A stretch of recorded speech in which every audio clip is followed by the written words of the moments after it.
सरकारले पहिला फायर खोलेको हो कि होइन? सरकारले पहिला फायर खोलेको हो, सरकारले पहिला चाहिँ असुरी घाँस हानेको हो भने यो घटनाको सम्पूर्ण जिम्मेवार गभर्नमेन्ट हुन्छ, आन्दोलनकारी हुँदैन। म त डाइरेक्ट भनिदिन्छु तपाईँलाई कुरा। असुरी घाँस पहिला स्टेजमा फालेको हो भने यो सबै त्यो भाटभुटी जलाउनदेखि लिएर सबै कुराको जिम्मेवार सरकार हुन्छ। अनि स्टेज बनाएको ठाउँमा मान्छेलाई कार्यक्रम गर्न नदिने, असुरी घाँस चाहिँ यत्रो हजारको हाराहारीमा चाहिँ तपाईँको चाहिँ फ्याल्ने, लोकतन्त्रका नाममा चाहिँ तपाईँको असुरी घाँस हानेर अनि पार्टीहरू मिलेर जनतामाथि दमन गर्ने। अनि दमन गरिसकेपछि के हुन्छ? ल अहिले तपाईँ हामी यहाँभित्र छौँ, कल्पना गर्नुहोस् यहाँ 10-20 जना हतियारधारी भित्र छिरे, हामीलाई ड्याम हान्न थाले, त्यस पछाडि कुनै रुल हुँदैन। यो धर्म यो यथार्थ कुरा हो। त्यस कारणले पहिला अघि माननीयज्यूले भने जस्तै यो घटनाको सत्य तथ्य छानबिन हुनु जरुरी छ।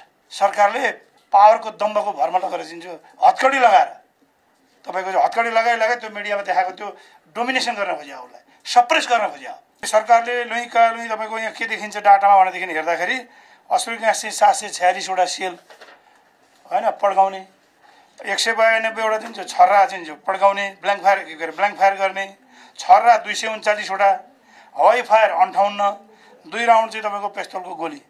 अथवा यानि कि आँखाले ठ्याक्राकै मल्टिपल भिडियोलाई तपाईँ कलेक्सन गरेर हेर्नुहोस्, एउटा कुरा निश्चित रूपमा देखिन्छ कि स्टेजमा कार्यक्रम गर्न दिइएको छैन।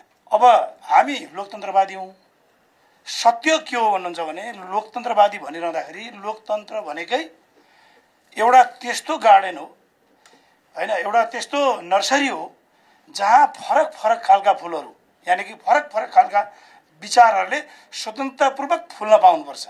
चाहे त्यो राजावादी होस्, चाहे त्यो माओवादी होस्, चाहे त्यो काङ्ग्रेस होस्, चाहे त्यो अर्को पार्टी होस्, या कुनै पनि विचार हतियारविहीन हातमा हतियार नलिकन राखिने कुनै पनि विचारहरूलाई हामीले त्यसलाई स्वागत गर्नुपर्छ भन्ने मलाई लाग्छ।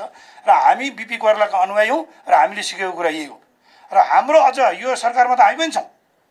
अनि स्टेज बनाएको ठाउँमा मान्छेलाई कार्यक्रम गर्न नदिने, असुरी घाँस चाहिँ यत्रो हजारको हाराहारीमा चाहिँ तपाईँको चाहिँ फ्याल्ने, अनि जनतालाई चाहिँ एकातिर त गरी खान राम्रो गरिदिएको छैन। मान्छे चाहिँ यहाँ चाहिँ नर्स पढ्नुपर्ने छोरीहरू होइन, हामी सुन्छौँ कहिलेकाहीँ के अरे चाहिँ वेश्यालय खोलेर चाहिँ यहाँ चाहिँ चलाउँ, प्रोस्टिट्युसन सेन्टर खोलौँ भन्ने पनि सुन्छौँ नि त हामी नेताहरूको कुरा होइन।